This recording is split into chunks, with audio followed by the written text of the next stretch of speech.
আপু 500 টাকার কাঁকড়া দিয়েন তো। 500 টাকার ভাইয়া? জি। আচ্ছা আমি এখনই দিচ্ছি 500 টাকার কাঁকড়া।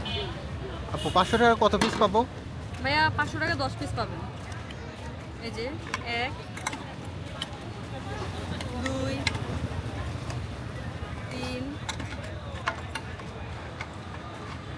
এই 4 আপু আপনার ফুড কার্টে আর কি কি পাওয়া যায়? 5 আমার ফুড কোর্টে পাওয়া যায় হাঁসের মাংস, গরুর মাংস, এই কাঁকড়া ভুনা, কোলাজালি পিঠা আর জুসের আইটেম।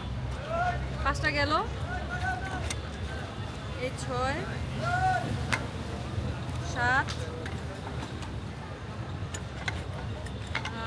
8 কি ভাইয়া সবই তো প্লেট করে ভরে চুই চুই। 9